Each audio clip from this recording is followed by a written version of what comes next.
Good morning students. हमने chapter 1 complete कर लिया था, तो हमने एनसीईआरटी के सारे क्वेश्चंस कर लिए हैं।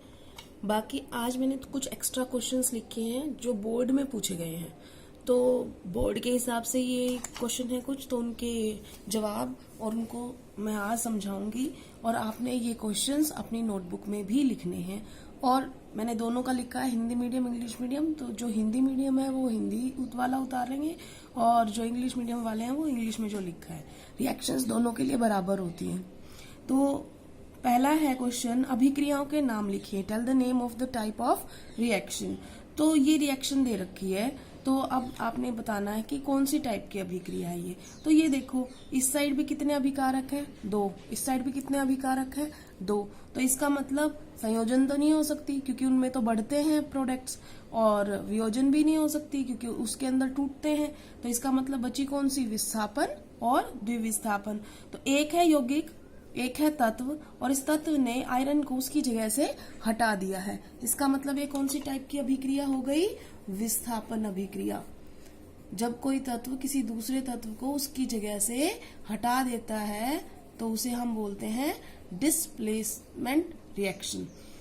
अब इसका ये जो है लेड नाइट्रेट, इसको जब बेटे ट्रायंगल का निशान होता है, हीट दी गई या ऊष्मा दी गई, गर्म किया गया, तो वो टूट के 3 प्रोडक्ट्स बना रहा है। तो देखो, एक था अभिकारक और 3 उत्पाद का निर्माण कर रहा है, 1 रिएक्टेंट, और वो ब्रेक डाउन हो रहा है कितने में? 3 प्रोडक्ट्स में। तो ऑटोमेटिकली यहाँ पर एक है, यहाँ पर वो टूट गया, तो इसका मतलब ये कौन सी है? ये है वियोजन। बेटा कई जगह पे वियोजन की जगह पे अपघटन भी दे रखा हो तो आप उसको वियोजन ही मानना है।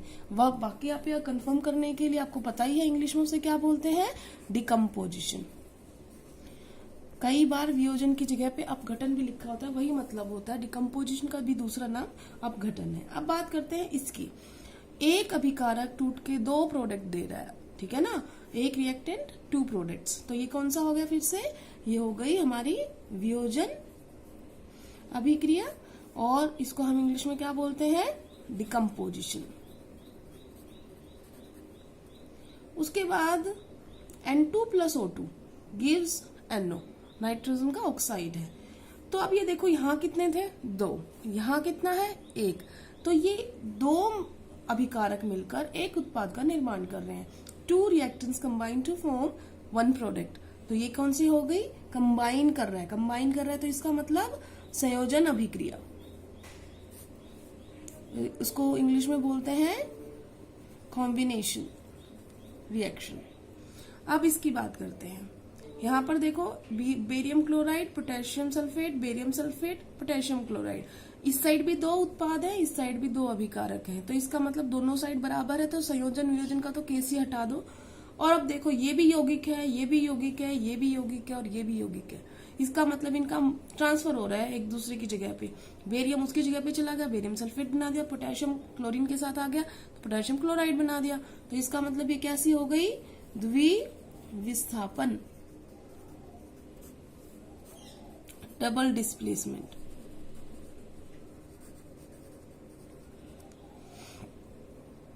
बेटा बोर्ड में क्वेश्चन पूछा गया, बुझा हुआ चूना का सूत्र क्या है?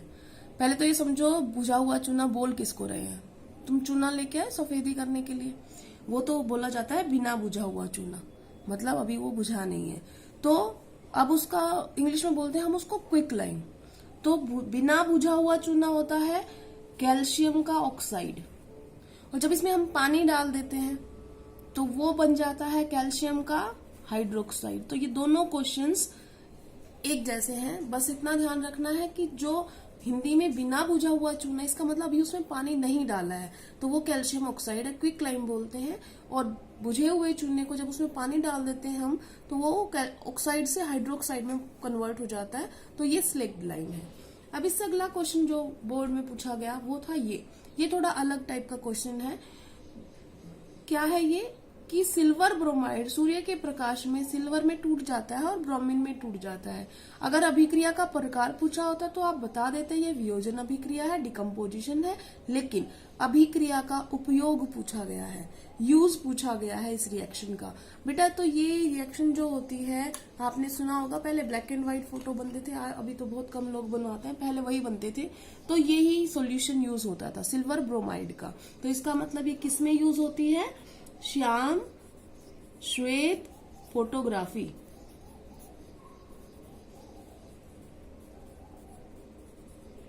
Black and white photography.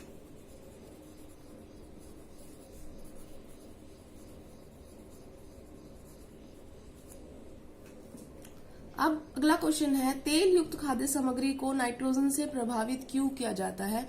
तो ऑप्शन में दे रखे थे अलग अलग चीजें, तो उसमें एक ऑप्शन था उपचयन। तो अगर उपचयन आता है तो आप उस पर टिक करेंगे, अगर विकृत गंधिता आता है तो वो भी ठीक है ना। तो उपचयन को हम बोलते हैं ऑक्सीडेशन, उपचयन से बचाने के लिए, विकृत गंधिता से बचाने के लिए। तो ये हमारा हो गया फोर्थ क्वेश्चन। अब आते हैं हम फिफ्थ क्वेश्चन पे।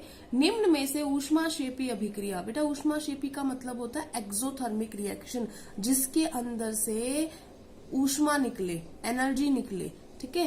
तो अब ये देखो यहाँ पे क्या हुआ है, कैल्शियम कार्बोनेट है, इसको तोड़ा गया है। तो देखो ये ट्राइंगल का निशान, इस तीर के ऊपर अगर कोई टाइप की ऊष्मा लिखी है तो वो तो ऊष्मा शोषी होगा। देखो यहाँ पे ट्रायंगल का निशान है, इस पे भी ट्रायंगल का निशान है, तो दोनों क्रॉस हो गई, इनको तो ऊर्जा दी गई है।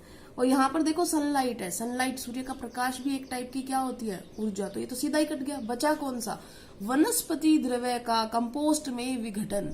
ये जो विघटन होता है, जो बैक्टीरिया वगैरह होते हैं, ये द्रव्य को कंपोस्ट में बदल देते हैं, खाद में बदल देते हैं। तो देखना वहां पे गर्माहट होती है, कभी फील करके देखना, जहां पर ऐसा कुछ मैटर वगैरह पड़ा होगा, जिस कूड़ा करकट पड़ा होगा, वहां पे वो बैक्टीरिया जो होते हैं वो उसको वेजिटेबल लिक्विड्स या फ्रूट्स छिलके वगैरह उनको कंपोस्ट में, खाद में बदलेंगे, तो वहां पे एनर्जी निकलती है, ठीक है। तो एनर्जी निकलती है, तो इसका मतलब कौन सी हो गई, ऊष्माक्षेपी अभिक्रिया। तो हमारा ये ऑप्शन ठीक है। तो इतने क्वेश्चन से मैंने आज करा दिए हैं। कल से बेटा हम सेकंड चैप्टर शुरू कर देंगे, इसलिए सारी क्लास अपना अपना काम आज मुझे बिल्कुल भेज दे, ठीक है। Thank you class.